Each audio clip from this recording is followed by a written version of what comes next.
네, 반갑습니다. 이렇게 거제도까지 와서 제가 하나님의 말씀을 또 증거하게 될 줄은 몰랐는데 너무 영광입니다. 네, 네.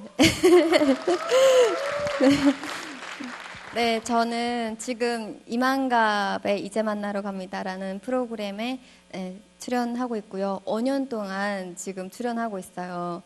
처음에는 그냥 한 번만 나가서 그냥 예쁜 포즈 취하고 고향 언니들과 그냥 수다 떨고 그러다가 와야지라는 마음으로 진짜 단순하게 나갔었는데 5년 동안 지금까지 계속 고정하게 됐는데 이게 다 하나님의 은혜인 것 같습니다. 너무 감사합니다.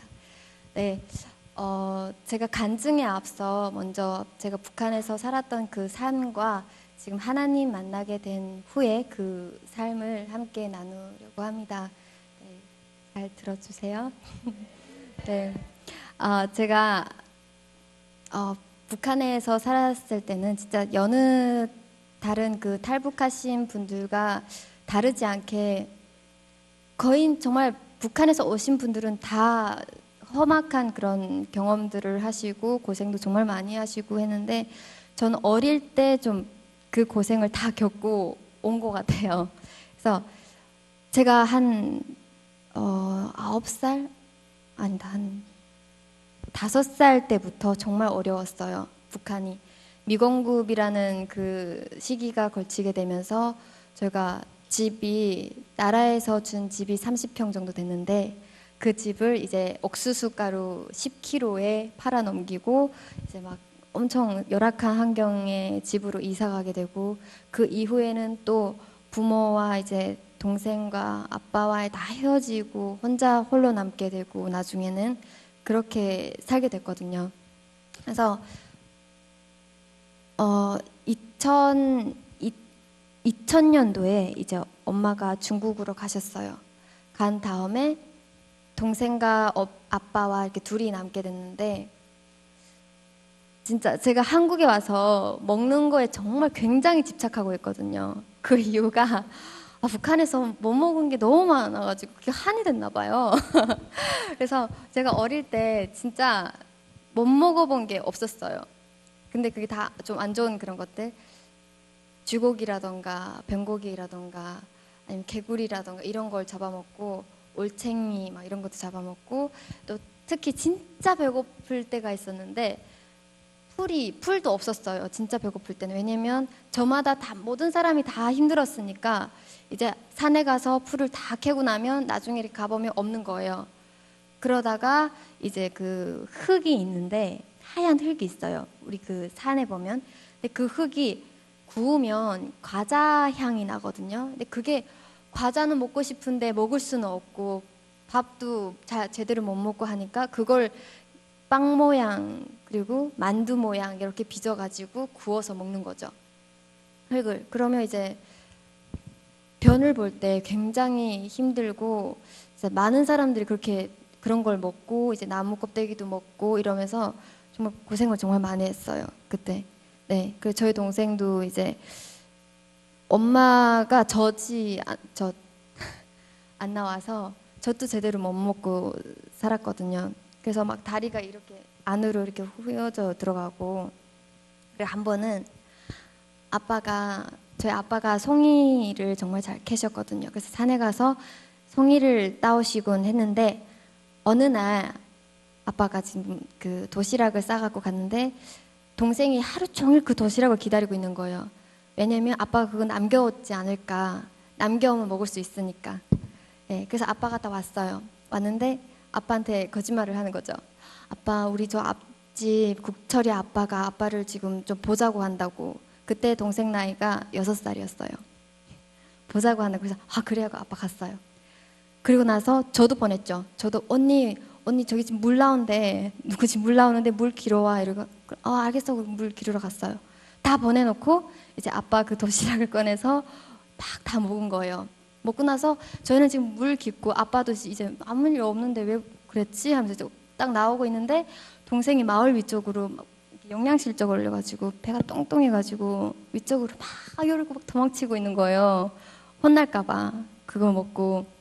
근데 그 모습을 보니까 그가 막 욕하고 막 왜 이렇게 못된 애가 다 있냐 이렇게 욕하는 것보다는 너무 저도 어린 나이였는데 그런 동생이 너무 안쓰럽더라고요. 너무 좀 불쌍해 보였어요. 그리고 아빠도 눈물 흘리시고 얼마나 배고팠으면 그랬을까. 네.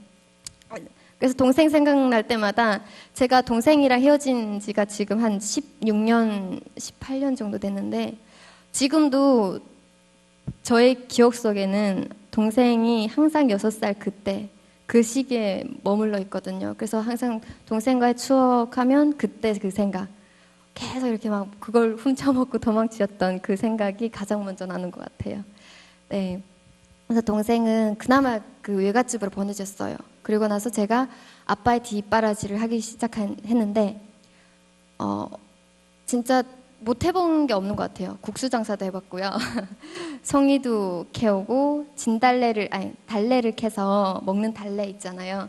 그거 캐서 장마당에 나가서 달래 사쇼 하면서 달래 장사도 해보고요.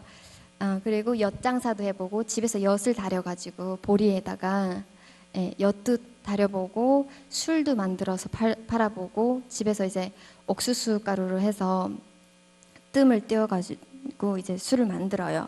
그렇게 해서 이렇게 팔거든요. 옥수수랑 이렇게 바꿔서 이렇게 먹고 생활하고 그랬습니다. 그리고 아빠가 산에서 뭐 고사리라던가 이런 걸 캐오면 그거를 잘 데쳐가지고 끓는 물에 팔팔 끓는 물에 탁 꺼냈다가 바로 순간에 탁 꺼내야지 이제 색깔이 진짜 예쁘게 나와요. 그렇지 않으면 좀 오랫동안 뭔가 시간이 좀 초과되거나 이러면 색깔이 안 예쁘거든요. 이제 그런 노하우까지 지금 제가 알고 있어요. 그래서 그렇게 데쳐내면 이제 햇빛이 쨍쨍한 날에 그거를 이제 한 줄 한 줄씩 예쁘게 이렇게 다 이렇게 해가지고 말려요. 말린 다음에 그걸 이렇게 딱 예쁘게 또 묶어가지고 중국 쪽으로 이렇게 넘기고 팔고 이렇게 해서 하루하루를 이렇게 아빠랑 살았어요. 근데 그때까지만 해도 행복했어요. 왜냐면 아빠랑 같이 있었고 그래도 동생이랑 같이 있었으니까요. 그때까지만 해도 가족이랑 같이 있는다는 게 뭐 그렇게 막 배불리 먹지 못하고 좀 많이 배고프고 그랬지만 그래도 행복했어요. 근데 어느 날에 아빠가 행방불명 되셨거든요. 근데 그 전에 제가 새엄마를 3번 정도 했어요. 예. 한 번은 이제 새엄마를 했는데 완전 그 애들을 너무 많이 데려온 거예요. 한 3명 정도 데려와갖고 저는 제가 혼자 있었는데 그 새엄마랑 이제 같이 있으면서 아빠는 항상 일하러 나가니까 전 항상 이렇게 구박받는 거예요. 뭔가 야, 나무 해와 하면 나무 해러 가야 되고 물 길어 와 하면 또 물을 길러 와야 되고 근데 그 생활이 그나마 근데 엄마가 생겼다라는 것에 너무 좋았어요. 그래서 한 번은 진짜 나도 엄마 이젠 생겼으니까 엄마라고 한번 불러봐야지 하면서 북한에 이제 그 손으로 만드는 꼬장떡이라는 게 있어요. 그게 이제 그 가마라고 가마솥에 이렇게 딱딱 붙이는 그런 떡이 있는데 그걸 좀 먹고 싶어가지고 이번이 기회다 싶어서 퐁당 뛰어가지고 엄마 나 꼬장떡 해줘 이랬어요. 그랬더니 갑자기 엄마가 뭐냐 확 버럭 화를 내시면서 야 우리 형편에 그 꼬장떡을 만들어 먹을 형편이 어떻게 되냐고 지금 생각이 있냐고 지금 막 혼내시는 거예요. 그 다음부터는 엄마 했던 게 이제 어머님 어머니 하면서 그래서 지냈어요. 그러다가 아빠도 이제 딸이 귀하잖아요. 친딸이고 하니까 이게 어느 날은 그 집에서 그 집 딸들이랑 지금 그 아들들이 있는데 저를 구박하는 거를 보신 거예요. 그리고 먹는 거를 자기네끼리만 뒤에서 먹고 막 이런 모습을 여러 번 보다 못해 이제 얘기한 거예요. 그 새엄마한테. 야, 아무리 그래도 그렇지 우리 딸은 사람이 아니냐. 왜 같이 이렇게 끼워 앉고 너네끼리만 먹고 너네끼리만 그러냐. 왜 구박하냐 이러는 거예요. 그랬다고 이제 새엄마 집에서 삼촌들이 와가지고 저희 아빠는 친척들이 다 멀리 있어가지고 아빠밖에 그 지역엔 없었거든요. 친척이 없었어요. 근데 그 새엄마의 친척들이 와가지고 아빠를 그냥 모닥매를 맞게 한 거예요. 엄청 때린 거예요. 그래서 아빠가 막 머리 터지고 코피가 터지고 막 이런 모습을 보면서 내가 그 전에는 엄마가 새엄마가 저한테 이렇게 했어요. 이렇게 했어요. 먹는 것도 안 주고 이렇게 때렸어요. 이런 거를 얘기했는데 아빠가 그렇게 맞는 모습을 보니까 말을 못 하겠는 거예요. 아빠가 또 맞을까 봐. 그렇게 계속 참다가 어느 날엔 들어 누웠어요. 너무 먹지 못하고 굶어가지고. 여러분들이 한번 굶은 적이 있을 거잖아요. 근데 그 정도는 아니었을 것 같아요. 굶어서 자는데 자는 것도 너무 힘들어요. 이러면서 자는 거예요. 너무 막 그 힘이 없어가지고 숨 쉴 힘도 없는 거예요. 너무 굶어가지고 진짜 뼈밖에 안 남고 이러다가 내일 죽겠구나 싶을 정도로 너무 힘들었어요. 네, 그리고 그러다가 이제 첫 번째 새엄마랑 이별하고 이러다 못 살겠다 아빠가 싶어서 두 번째 새엄마를 또 맞이했어요. 아빠가 잘생겼거든요. 좀 실력이 됐었거든요. 그래서 두 번째 새엄마 집으로 갔어요. 근데 두 번째 새엄마는 더 심각해요. 완전 이 눈에 살이 엄청 많으셔가지고 완전 심술이 엄청 많으시고 장난 아니었어요. 그래서 그분이 이제 너가 이제는 너의 밥벌이는 너가 해야지 않겠냐 하면서 저희 어깨에 50kg짜리 옥수수 이거 배낭을 메워서 이제 새벽마다 국수 방앗간이라고 있는데 거기 가서 국수 가루를 이렇게 막 반죽을 해서 그걸 또 기계에다가 막 넣어요. 그러면 국수가 나오잖아요. 그럼 그것도 그 막대기, 요만한 막대기가 있는데 그걸 이렇게 탁 걷어채가지고 탁 잘라야 돼요. 그래야 이렇게 예쁘게 탁 떨어지거든요. 그렇게 해서 국수를 또 만들어서 팔고 또 한 10리 정도 되는 거리에 학포라는 곳이 있는데 한 1박 2일 정도를 계속 걸어가야 되는 곳이에요. 그래서 거기 가서 국수를 넘기고 또 돈을 받아서 오고 계속 이렇게 했어요. 근데 학교를 못 다녔어요. 북한에 있을 때는. 그래서 글을 거의 몰랐고요. 한 12살까지는 제가 제 이름 석자밖에 몰랐었어요. 숫자도 그냥 1, 2, 3, 4, 5, 6, 7, 8 이거 정도밖에 몰랐고 진짜 간단한 셈세기만 알았지 깊은 걸 모르고 계속 국수 장사하고 먹는 데 신경 쓰고 막 이러다 보니까 그러다가 엄마가 연락이 왔어요. 저 엄마가 중국에 가신 엄마가 왔는데 그때는 엄마가 너무 원망스러웠어요. 엄마가 왜 날 버렸을까? 근데 실은 엄마가 저를 버린 거 아니거든요. 그때는 아무것도 모르니까 엄마가 팔려간 줄도 몰랐어요.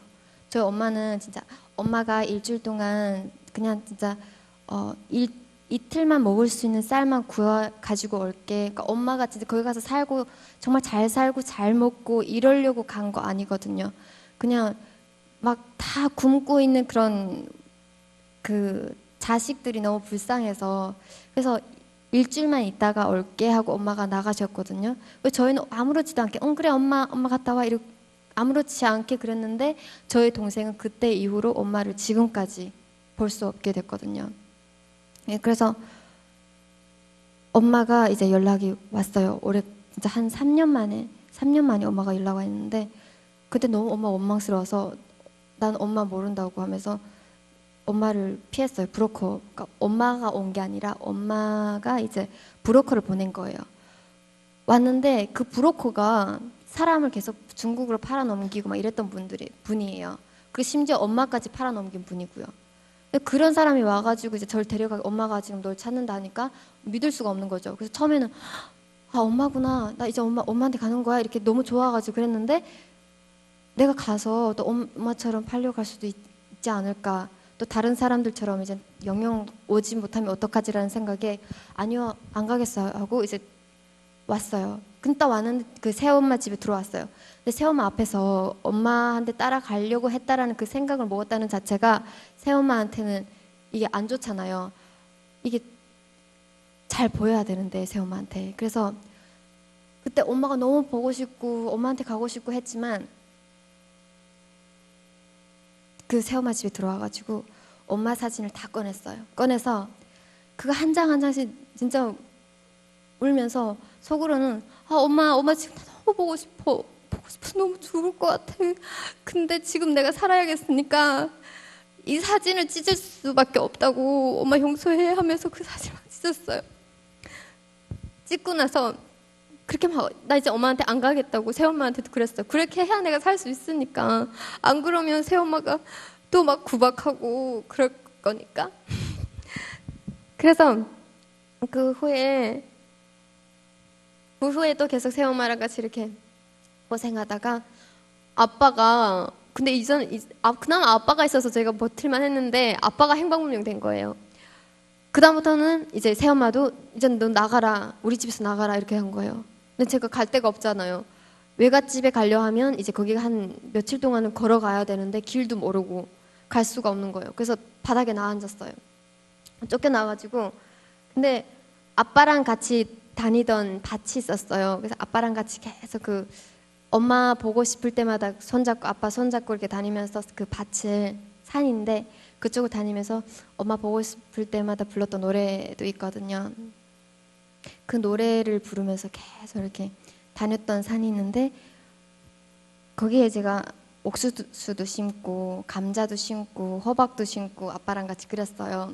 그리고 그때 당시 아빠가 행방불명 됐을 때 당시가 김을 매줘야 돼요. 풀이 자라면 곡식이 잘 자라지 않거든요.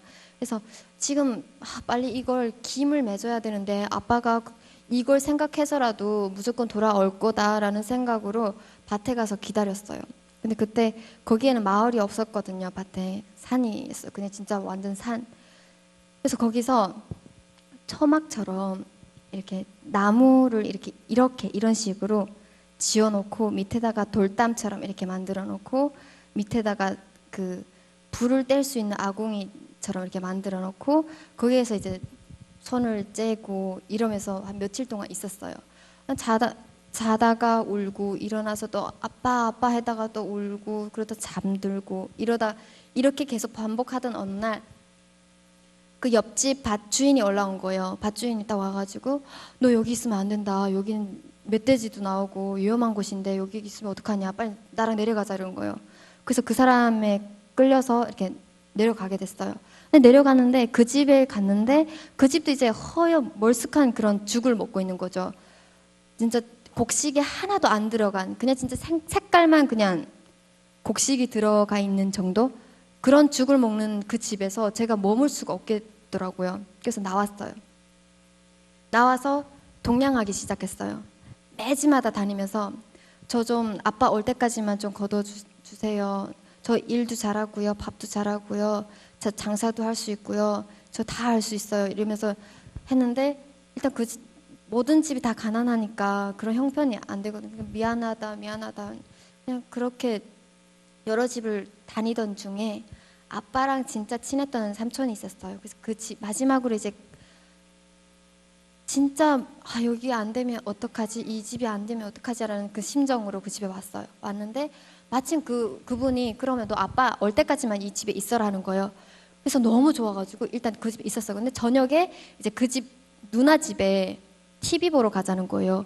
근데요 북한에서는요 마을에 TV가 한 대만 있어도 그 집은 진짜 잘 사는 집이라고 할 수 있었거든요.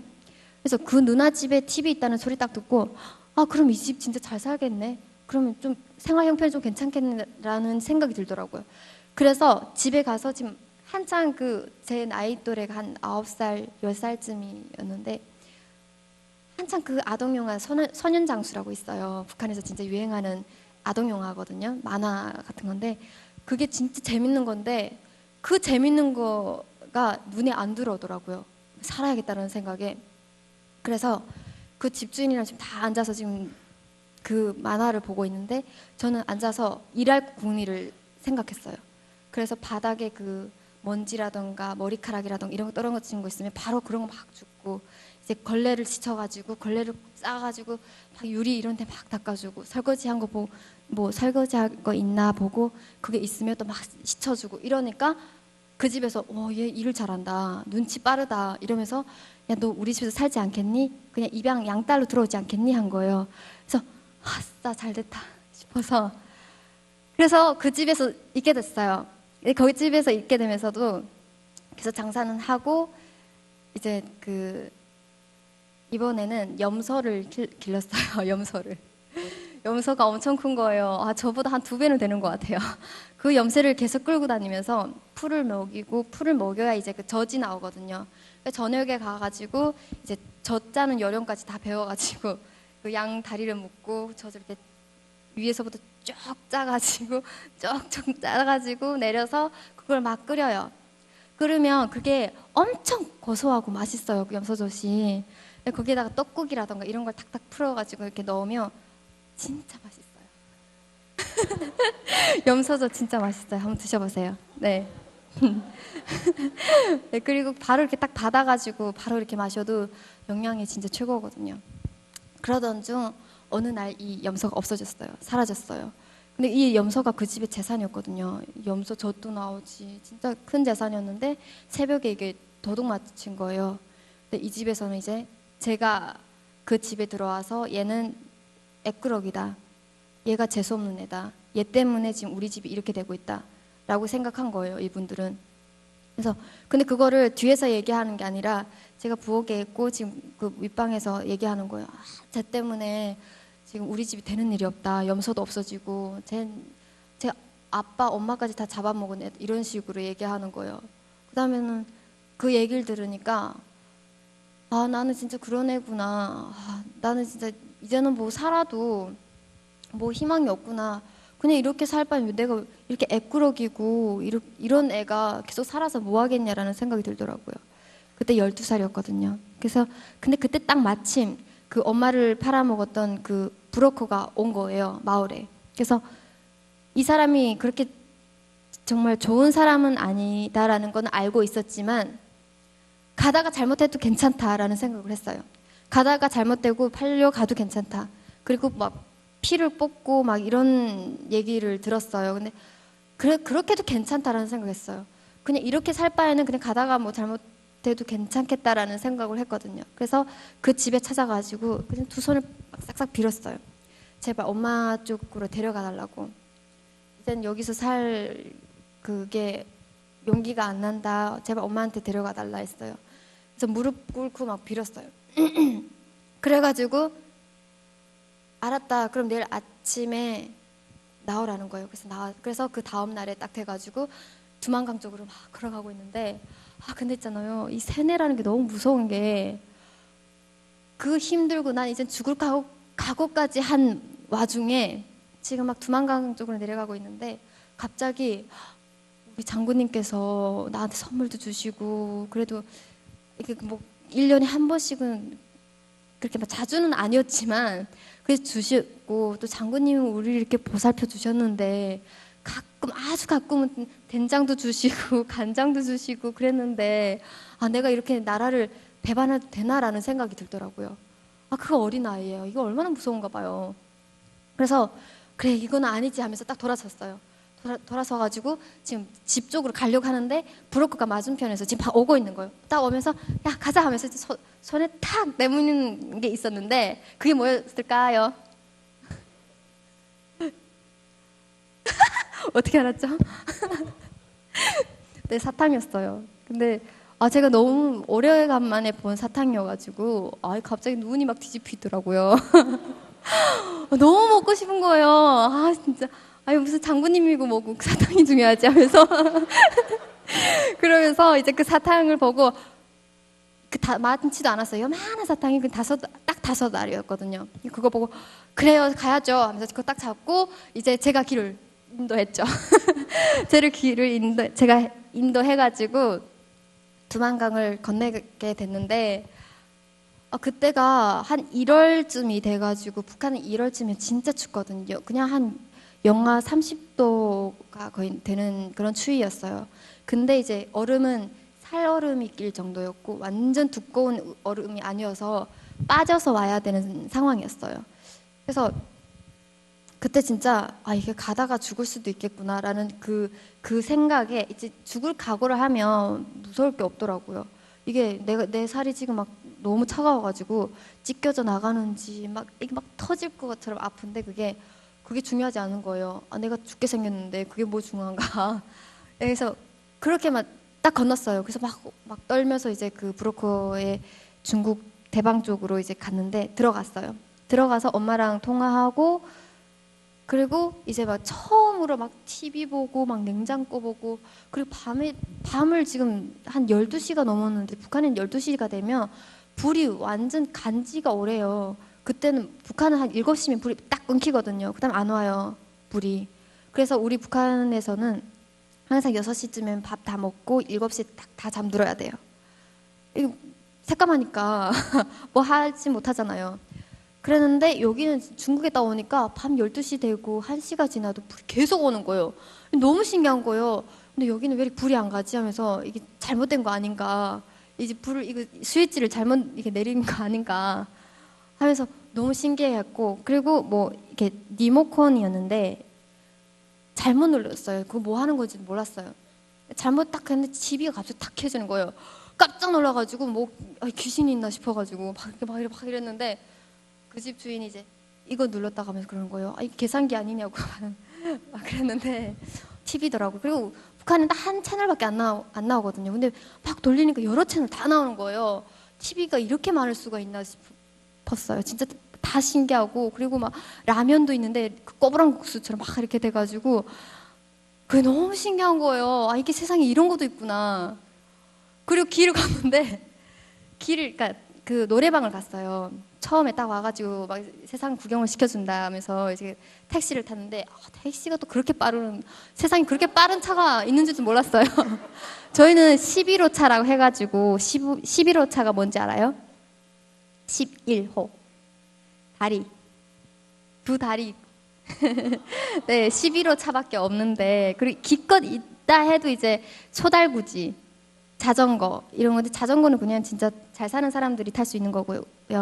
네, 저는 소달구지 탈 때만 해도 너무 행복하고 막 이랬는데, 이제 소달구지보다 더 빠른 차가 있다는 게 저는 상상할 수가 없었거든요. 북한에 있을 때는. 그래서 그거 타고 가니까 막 멀미하는데 너무 좋고, 네, 너무 좋더라고요. 그리고 막 길을 가는데 길 옆에 양 옆에 막 등이 쫙 있는데 그 등이 얼마나 아까운지, 진짜 저거 그냥 하나만 떼어가지고 그냥 북한에 가져갔으면 얼마나 좋겠나 이런 생각 들고, 저 많은 그 빛을 저기 그 길 옆에 있는 등만 그냥 북한에 가져갔으면 좋겠다라는 생각도 했고요. 너무 신기하더라고요. 그렇게 해서 이제 한 2, 3일 만에 이제 엄마를 만나게 됐어요. 지금 차에서 딱 내려가지고 이제 엄마는 지금 문 앞에서 딸을 진짜 오래간만에 보는 거니까 계속 막 울면서 기다리신 거예요. 그래서 저도 이제 차에서 딱 내렸는데 엄마를 봤어요. 근데 제가 북한에서 알고 있던 엄마가 아닌 거예요. 제가 북한에서 봤던 엄마는 막 진짜 해골처럼 이렇게 막 말랐고 키도 되게 작고, 예, 그리고 새까맣고 얼굴이 막 이랬던 분인데 갑자기 통통해지시고 막 머리 엄청 기시고, 그리고 북한 사람들은 머리를 길게 기를 수가 없어요. 왜냐면 길게 하면 저 정도까지만 해도 이렇게 하면 이가 많아서 잘 씻지 못하고 이러니까 이가 빠글빠글하고 막 이러니까 잘 기르지 못하거든요. 그런 긴 머리를 볼 수가 없어요. 근데 딱 엄마를 보니까 머리도 엄청 길고 하니까 너무 신기하고, 이거 우리 엄마 맞나 싶을 정도인 거예요. 그래서 엄마를 딱 보자마자 지금 엄마라고 불러야 되는데 이게 우리 엄마 맞나? 이게 내가 잘못 팔려온 거 아닌가? 의심부터 드는 거죠. 그래서 엄마가 막 저를 안고 막 울고 막 이러는데 저는 눈물 안 나오는 거예요. 아직 엄마가 아니면 어떡하지라는 생각에. 근데 딱 생각한 게 일단 울고 보자. 왜냐면 이게 잘못 만약 팔려왔잖아요. 팔려왔는데 내가 이 사람한테 잘못 보이면 이 사람도 저를 버릴 거 아니에요. 북한에서 버림받는 거는 괜찮아요. 왜냐면 말이 통하니까. 근데 중국에서 버림받으면 말이 안 통하니까 큰일 난 거죠. 그래서 딱 일단 울어야겠다 싶어가지고 그래서 같이 막 울었어요. 그래서 막 울고, 그래서 며칠 동안은 계속 엄마 눈치를 보면서 엄마 아닐까봐 일단 너무, 그러니까 엄마 얼굴도 이제 기억도 안 나고 너무 오랫동안 떨어져 있어가지고, 그래서 엄마가 밥 하려고 하면 막 제가 막 달려가가지고 어머니 제가 하겠습니다 하고 불을 떼고 막 이렇게 하고, 네, 밥을 막 차려드리고 막 이렇게 하니까 엄마가 그 모습에 막 눈물을 흘리시고, 얼마나 고생을 했으면 이렇게 막 그냥 앉아있지 않고 눈치를 보겠냐 하면서 계속 그러더라고요. 그래서 그렇게 엄마가 저를 막 불쌍히 여기고 막 이런 모습 보니까 엄마 맞구나, 진짜 엄마 품에 왔구나, 그 안도감에 갑자기 확 다 내려놓게 된 거예요. 아, 이젠 됐다, 이젠 살았다라는 그런 거 있잖아요. 그래서 갑자기 다 아픈 거예요. 그동안에 막 긴장 딱 하고 있어가지고 내가 살아야겠다라는 그 정신에 아파도 이게 아픈 거가 올라오지 않은 거예요. 근데 그동안은 내가 그렇게 아프지 않았는데 갑자기 엄마 만나고 나서는 막, 막 아픈 부분이 다 올라오고 맨날 머리 아프고 막 이런 거죠. 그래서 엄마랑 이제 그 중국 아빠랑 아, 얘가 며칠 못 살겠다 할 정도로 아팠어요. 그 정도로 진짜 심각하게 아팠거든요. 1년 정도 아프다가 이제 치료도 받고 막 이렇게 해서 다행히 나아졌어요. 그리고 제가 학교를, 새아빠를 그나마 진짜 엄마가 정말 잘 만났어요. 그래서 중국에서 새아빠가 또 학교를 보내주셔가지고 학교를 들어가게 됐거든요. 그리고 이때부터 제가 하나님을 만났어요. 중국에서부터. 어느 날 TV를 보고, 그러니까 제가 그리고 또 넘어왔을 때 대한민국이라는 나라가 존재한다라는 것도 몰랐어요. 그리고 분단된 국가라는 것도 몰랐고요. 왜냐면 TV를 볼 수 없고 이제 뉴스도 볼 수 없고 항상 먹는데 항상 그런데 생활에 치여 있다 보니까 그 바깥 생각을 못 했던 거예요. 그래서 와가지고 채널을 막 이렇게 돌리고 있는데 갑자기 조선말이 나오는 TV가 막 이렇게 막 나오는 거예요.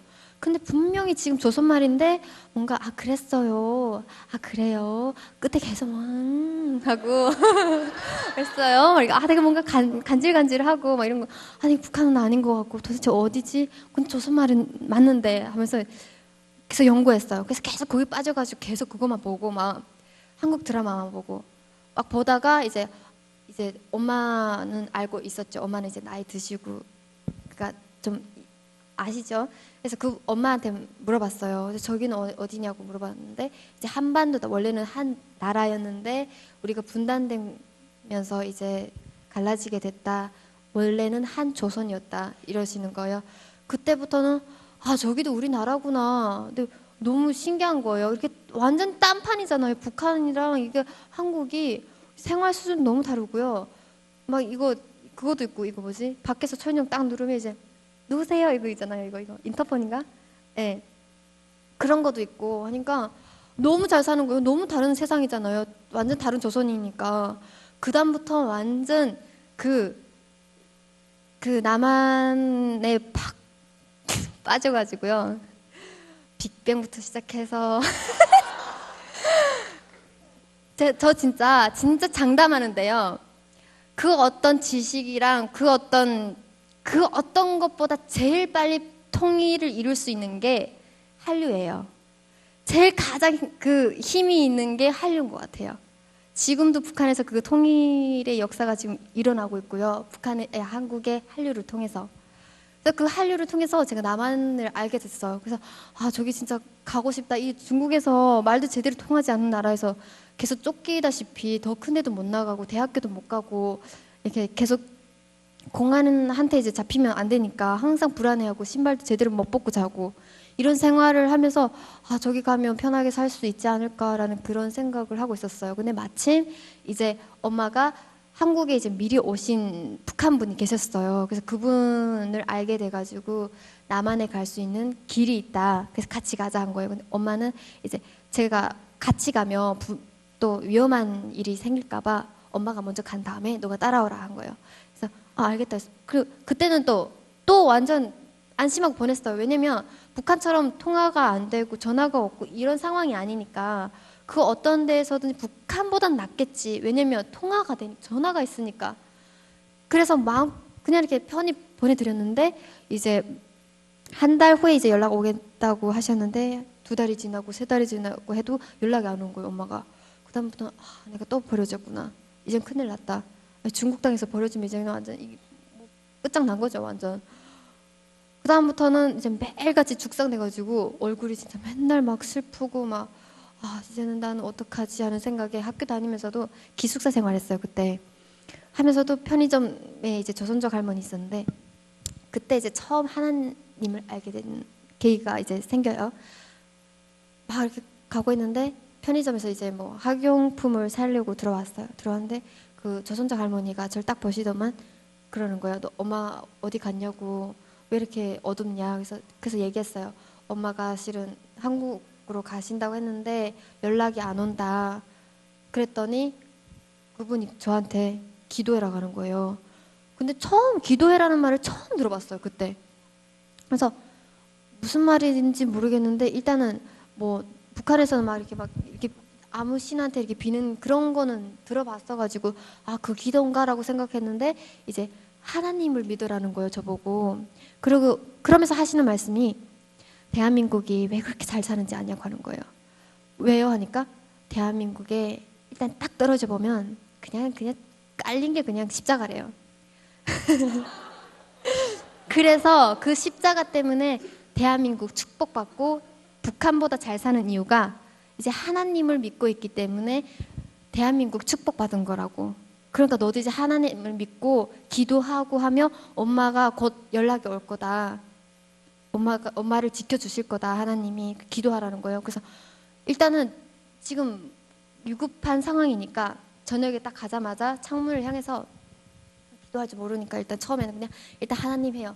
하나님 하면서 제가 하나님이 어떤 분인지 잘 모르겠고 진짜 제 기도를 듣고 있을지 아니면 안 들으실지도 모르겠는데 그래도 들어주세요 하면서 근데 하나님 하다가도 이제 부처님도 나오고 막 이제 막 다 나오는 거예요. 이렇게 기도할 줄을 모르니까.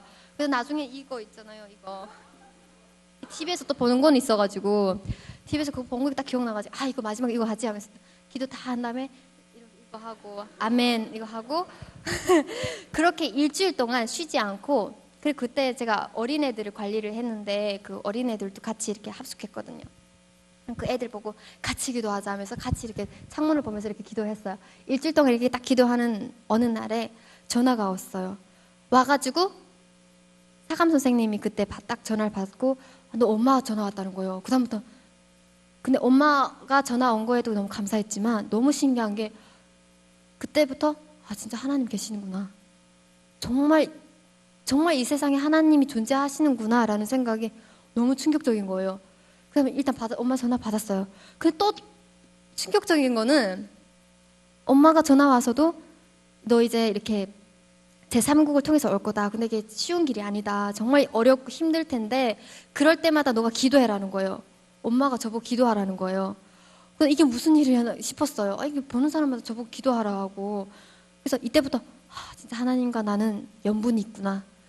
진짜 연분이 있구나 싶어서 알겠다 했어요. 그래서 엄마가 기도하는 방법을 알려주더라고요. 처음부터 이제 하나님 이 상황을 지켜주시고 하면서 이제 막 기도를 한 다음에 마지막에는 꼭 예수님의 이름으로 기도드렸습니다를 맞춰라는 거예요.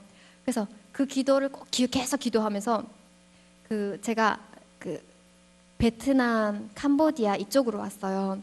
근데 그 가는 길이 거의 보름 정도 걸렸거든요. 오토바이를 타고 걷고 그리고 막 한 7일 정도 또 기차를 타고 막 이렇게 해서 이렇게 와야 되는데 그리고 저희는 신분증이 없잖아요. 근데 신분증 검사할 때마다 진짜 위태롭고 이 잡히면 이제 북송인 거니까 진짜 위태로운 상황에서도 이제 계속 그 엄마가 가르쳐줬던 그 기도를 계속 했어요. 계속 속으로 계속 외우고 있고 눈 감고 계속 기도하고 있고 있는데 진짜 근데 오면서 정말 신기하게도 한 번도 그 표검사라던가 신분증 검사를 받아본 적이 없어요. 너무 신기한 게 아니 근데 어떻게 중국 제가 길림 쪽에서 떠났는데 길림에서 남영이 진짜 끝이에요. 중국 끝이에요. 끝까지 가는 동안에 한 번도 그 검사를 받은 기억이 없어요. 그렇게 해서 제가 캄보디아를 왔어요. 그렇게 막 중간에 진짜 여러 상황들이 있는데 너무 길어가지고요. 생략하고요 일단. 네, 그래서 캄보디아가 왔는데 여기서 또 신기한 일이 있었어요. 개구멍으로 해서 처음엔 들어갔어요. 근데 거기가 이제 북한 사람들이 이렇게 다 같이 있는 수용소인 것 같더라고요. 근데 그 개구멍으로 해서 딱 들어가자마자 딱 보니까 이제 막 벽에 하나님, 돌아온 탕자 이런 그림들이 막 붙어 있고 말씀이 막 붙어 있고 그리고 홍해교회라고 딱 써 있는 거예요. 근데 거기가 교회였던 거예요. 그래서 진짜 너무 신기해가지고 일단은 막 어리벙벙한 상황에서 이제 막 그때는 제가 중국어를 계속 하다 보니까 한국말이 서툰 거예요. 그래서 계속 중국말로 하고 막 목사님이 너 어디서 왔냐며 뭘 하다 또 뭘 물어보면 아, 뿌주다. 什么? 막 이러고 하니까 너 뭐 중국에서 왔지? 너 중국애지? 막 이러면서 저보고 네, 그랬는데 거기서 이제 제대로 하나님을 믿게 됐어요. 새벽마다 5시마다 다 일어나서 새벽 기도를 하고요. 7시에 이제 목사님이랑 다 같이 앉아서 예배를 드리고, 그리고 밥 먹고 9시에는 이제 성경 공부를 하고, 그때 이제 주기도문도 외우고 창세기 출애굽기 막 이거 다 창세기 출애굽기래 이것도 막 배우고 이러면서 거기에서 찬양도 부르고 워십도 배우고 이러면서 하나님을 더 이렇게 갈급하게 된 거예요. 그래서 매일 그 찬양하고 하나님이랑 같이 있는 시간이 너무 행복했어요.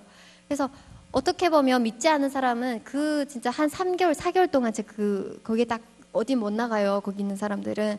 왜냐면 붙잡히면 그 200명이 같이 있는 그 장소가 이게 들키게 되면 큰일 나거든요. 그래서 조용히 있어야 되고 움직이지도 못하고 진짜 그 안에 앉아있고 계속 앉아있고 살은 계속 이렇게 막 불고, 그러니까 이게 살이 찐 게 아니라 붓는 거예요. 움직이지 못하니까 막 부어가지고 막 이러고.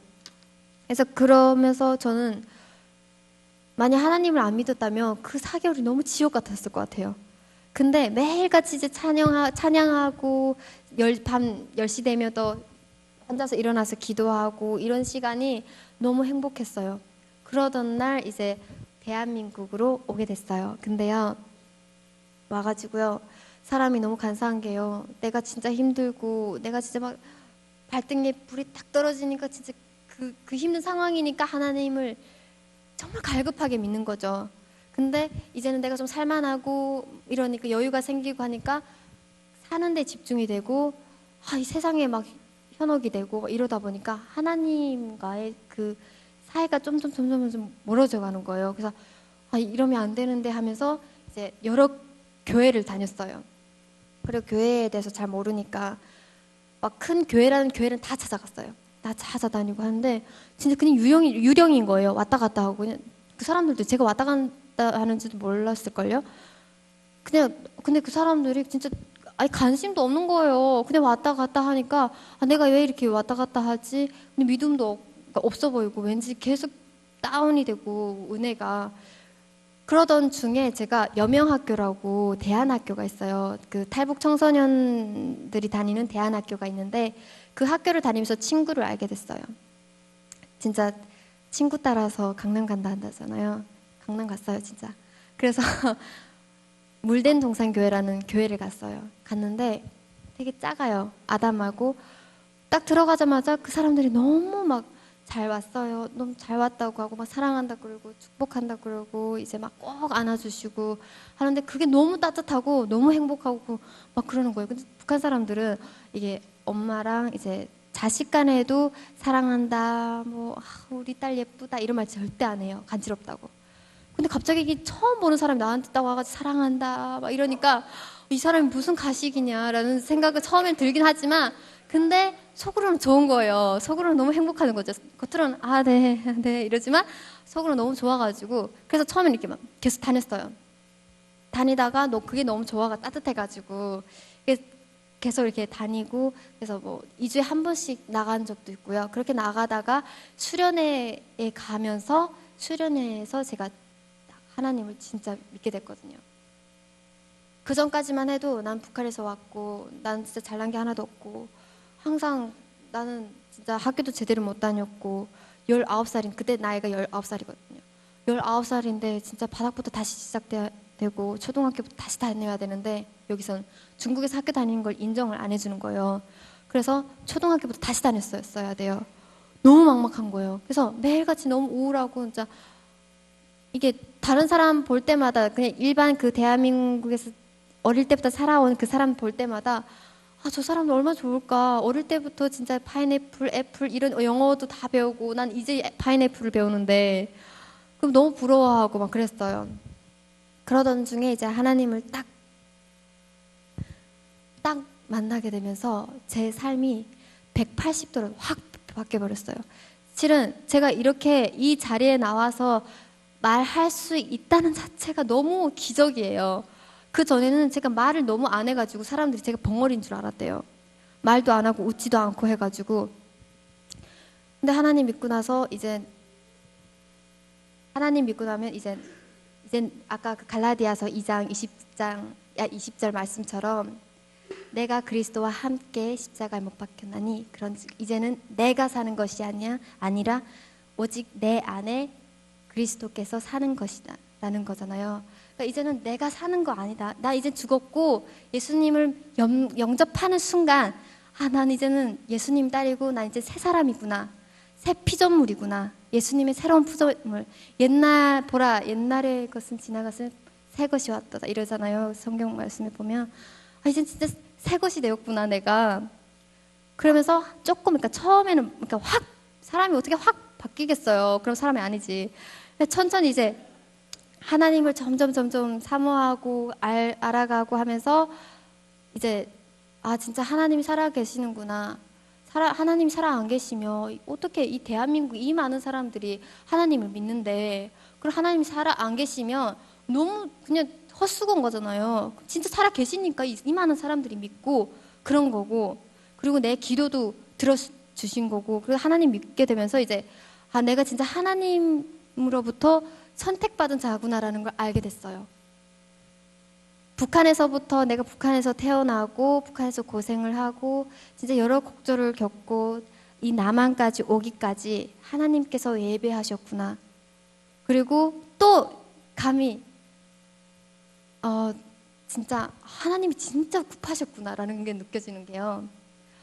한순간이잖아요. 제가 지금 그러니까 생일이 안 지났으니까 26이거든요. 네. 네.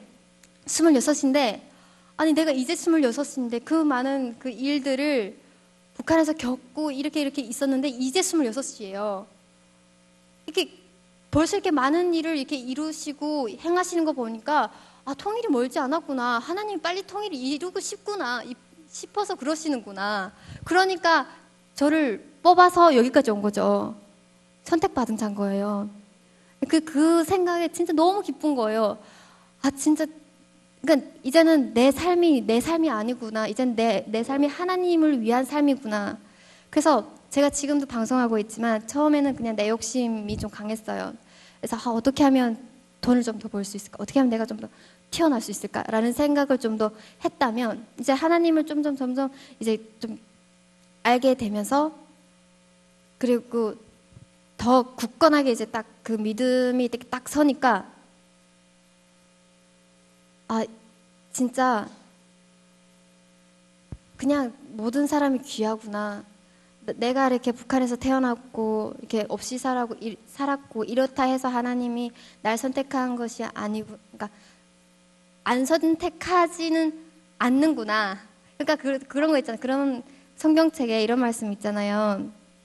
부자가 부자가 천국에 가기까지 낙타가 바늘귀에 들어가는 것처럼 어렵다고 하잖아요.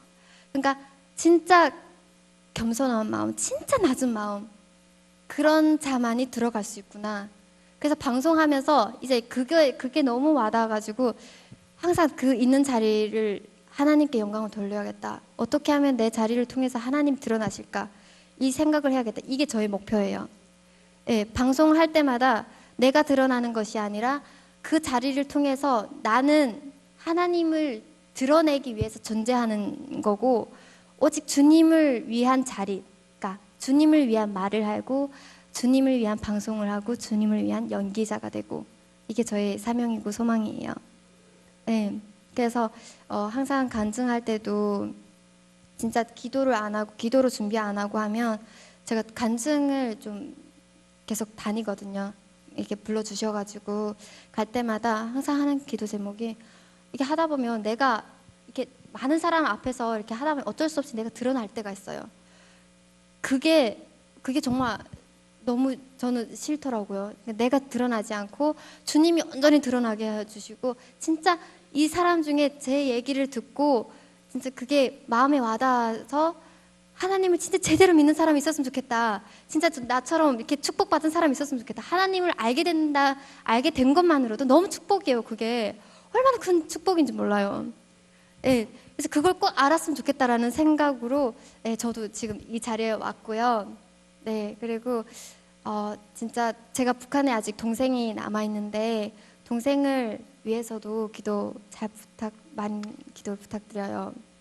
네, 그리고 오늘 이렇게 저의 얘기를 들어주셔서 너무 감사하고요. 네, 또 한 가지 제가 부탁하고 싶은 기도 제목은 제가 지금 소속사에 들어가서 배우로 활동하고 있어요. 그래서 이런 뭐 중국 쪽에 가서도 일을 하고 제가 중국말을 하다 보면 하나님 진짜 너무 진짜 모든 것을 합력하여 선을 이루실 하나님이라는 걸 진짜 너무 저 삶을 통해서 너무 느껴요. 중국에서 그 고생하면서 7년, 6년 동안 있었는데 그 중국어를 여기 와서 빛을 지금 발하고 있거든요. 그래서 중국에 가서도 이렇게 하나님 전하고 그리고 방송하면서 가끔 가다가 어떤 분들이 딱 실제로 저를 봤을 때 그런 말을 해요. 아라씨 하나님 믿죠? 이래요. 근데 어떻게 알았죠? 하면 이제 그 방송을 보다 보면 여러 사람이 있는데 그 중에서 눈빛이 다르대요. 하나님 믿는 사람은. 근데 그 말을 딱 들으면 진짜 제가 진짜 아무 말도 안 하거든요. 이만갑에서 진짜 제가 북한에 대해서 막 아는 것 그렇게 막 항상 먹는 것만 이렇게 생각하고 이러다 보니까 별로 막 정치에 대해서 아는 것도 없고 정말 진짜 아는 게 없어요. 근데 그 자리에 있고 하나님이 저를 거기 앉혀주신 거는 다 하나님의 뜻이 있다고 생각해요. 말을 아니 할지라도 저의 눈빛을 통해서 이게 복음이 전파되는 역사가 일어나길 소망합니다. 네, 감사합니다.